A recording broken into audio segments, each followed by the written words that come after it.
The life of civil rights activist Roy Wilkins. Roy Wilkins was born on August 30th, 1901, in St. Louis, Missouri. Roy Wilkins did not have an easy life. His father was not there for his birth due to him fleeing of fear of being lynched for not giving space on a sidewalk to a white man. When Wilkins was 4, his mother unfortunately died of tuberculosis. Therefore, now the ones raising Wilkins were his aunt and uncle in the humble city of St. Paul, Minnesota. Even after such a tough childhood, Wilkins completed schooling and graduated from the University of Minnesota in a degree of sociology in 1923. He then, in 1929, married a social worker, Aminda Minnie Baudet. Though they did not have any children of their own, they did raise 2 children of Hazel Wilkins Colton, a pen writer from Philadelphia, Pennsylvania. His confrontation of the Jim Crow law led to his first works as an activist. And in 1931, he moved to New York City as an assistant NAACP secretary under Walter Francis White. Another thing that he did was during the Second World War, he served as an advisor to the War Department. In 1955, Wilkins was chosen to be the executive secretary of the NAACP, and in 1964, he became its executive director.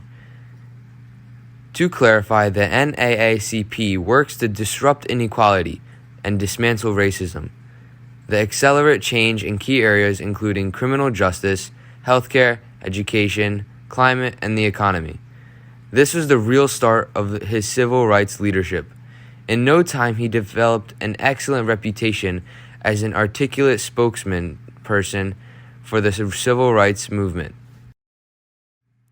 One of the first challenges for Wilkins as a leader of the NAACP was to solve the bank unfair treatment. Roy Wilkins decided to change that. With the help of the NAACP, they established a tri-state bank of Memphis, Tennessee, and by the end of 1955, about $300,000 had been deposited into that bank.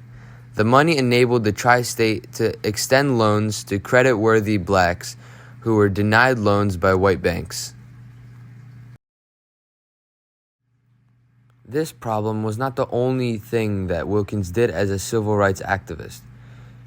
Roy Wilkins is a very overall decorated man.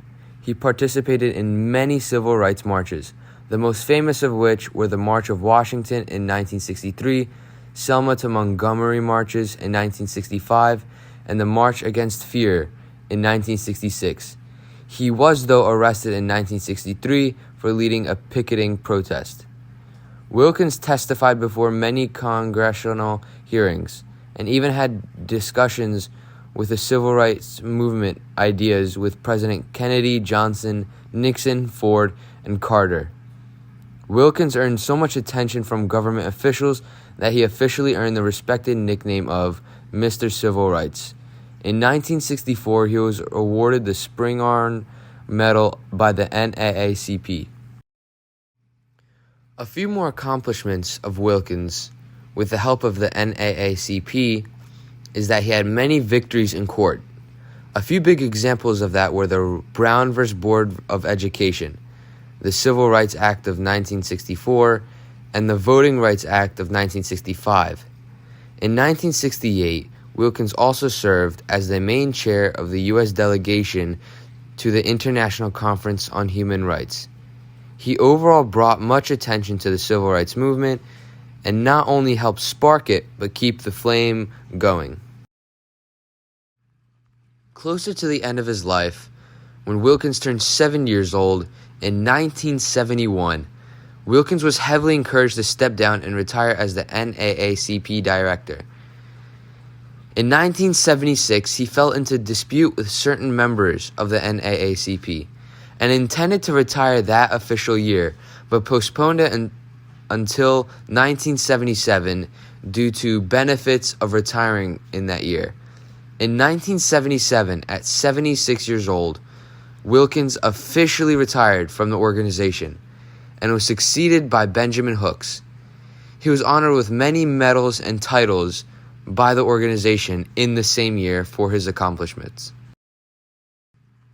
Unfortunately, due to his irregular heartbeat that caused heart-related problems that were first diagnosed to him in 1979, Roy Wilkins officially died on September 8, 1981, in New York City. In the following year, his book and autobiography, Standing Fast, was published, earning much popularity. During his life and legacy, he earned much awards named after him and things to honor him, such as the Roy Wilkins Renowned Service Award, established in 1980 to recognize members of the armed forces who embodied spirit and human rights. Not only that, the St. Paul Auditorium was renamed for Wilkins in 1985. The Roy Wilkins Center for Human Relations and Social Justice was established at the University of Minnesota's Hubert H. Humphrey School of Public Affairs in 1992. The Roy Wilkins Park in St. Albans, Queens, New York was named after him as a unique public and cultural touchstone for all of New York City. These are all but a few that are mentioned for honoring his legacy. He still inspires many people today to keep fighting for civil rights and equality